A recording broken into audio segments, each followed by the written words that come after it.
They say if you play with fire, you get burned.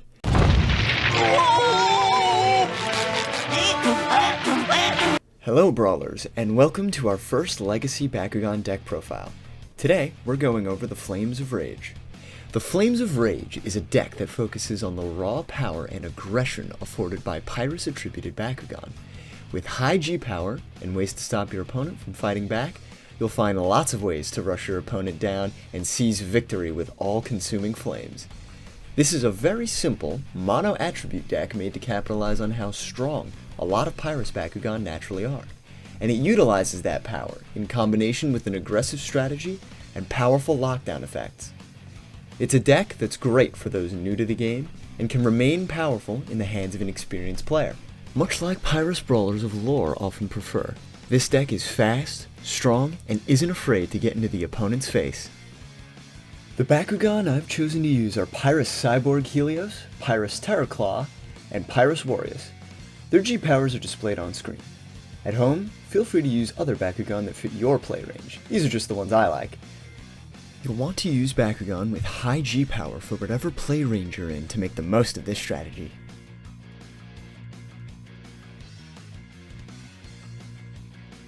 Our Gold Gate card is Glamour Gate. As you just saw, the Bakugan I'm running aren't special treatment, but you might have some snazzy Pyrus Bakugan of your own. If you do, you'll gain additional G power, and that number will increase the more of them you're using. Even if you aren't using any special treatment Bakugan though, this card gives a meaty 200 G power to Pyrus Bakugan, so it'll be strong regardless. The only other attribute you really have to worry about fighting on this card is Ventus, but our other Gate cards have low Ventus bonuses, so that shouldn't be too much of an issue. This is definitely a card you can consider changing if you'd like, as much of our strategy revolves around hunting opponents on their Gate cards anyway. If you do decide to swap this card out, I would recommend using either Hades or Rattaloid, and if possible using the corresponding Bakugan in your force. These cards are also naturally good for Pyrus Bakugan, and with Hades or Rattaloid battling on their corresponding card, they'll get the Gate attribute bonus twice, which is a win-win. Next, our Silver Gate card is Volcanic Lake. There really isn't a lot to say about Volcanic Lake other than it's probably the best generic Silver Gate card for Pyrus. A high bonus, again at 200, feels really good. Now, most decks would probably have their Silver Gate card as their least important card, but in this deck it might actually be better than Glamour Gate. At least if you aren't running any special treatment Bakugan, as there's no effect that could possibly make the card help your opponent as much as or more than it helps you.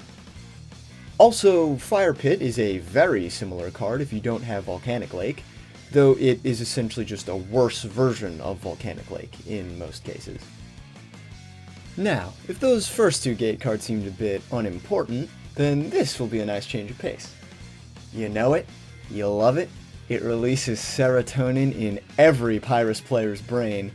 It's Standoff. This card is insane. It's basically an auto-win if you land your strongest Bakugan on this card.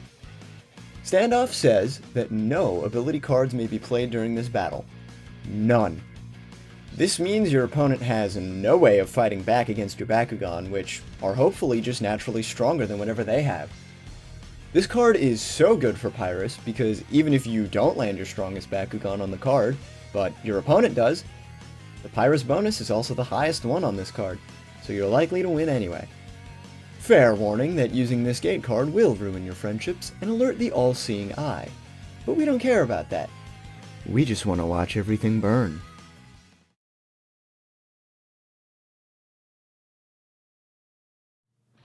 Our ability cards are where we really start to shine. We aren't going for subtlety or setup here, we're going straight to the most powerful cards we've got. Our blue ability card sets us off on the right foot with Brushfire. This is an ability card that can be played only on opponent's Gate cards, but gives a bonus of 140 G power to a Pyrus Bakugan in the battle.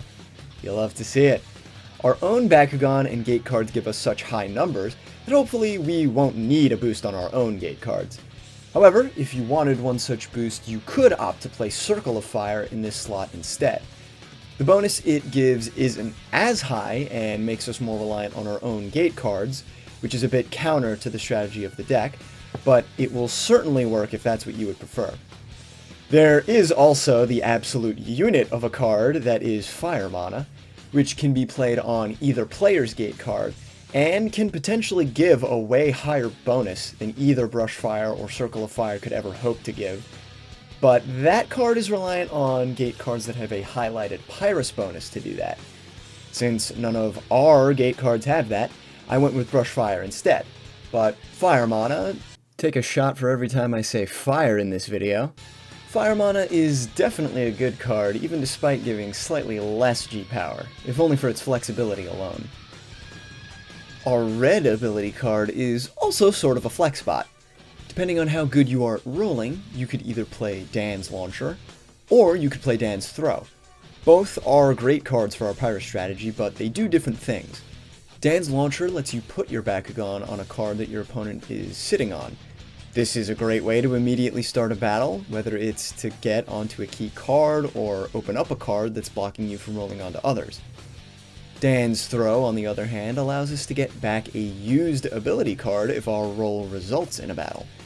I think if you're already good at rolling, this is the better card, as Resource Recursion in Bakugan is so insanely good. This means that you can play super aggressively and use your blue or green ability card twice during the course of play. You could also use Dan's Throw to get itself back upon starting a battle, but your opponent might look at you like you're insane. Finally, our green ability card is Shadow Fire. Besides having one of the most metal names of any ability card, this card is huge for us in that it removes opponents' options to fight back on their gate cards. This card is played at the start of a battle, and makes it so that the opponent won't gain their gate attribute bonus. Many opponents will try to defeat you with smart gate attribute bonus use, but this card allows you to just say no. If you decide to use Dan's Throw, you can potentially use this card twice as well, which might be slightly less optimal than using your blue ability card twice, but is guaranteed to cause enemy hair loss. All in all, this is a good starter deck, and one that promotes a fast, aggressive playstyle, perfect for any Pyrus Brawler. You'll need to watch out for opponents who can outpace you or trick you into a disadvantageous position, but if you can keep up the pace and play around your opponent's feeble little tricks, you'll find that this deck can sweep opponents with a simple and fun game plan. I hope you enjoyed this video, and I hope this deck can help you singe your opponents in the flames of rage.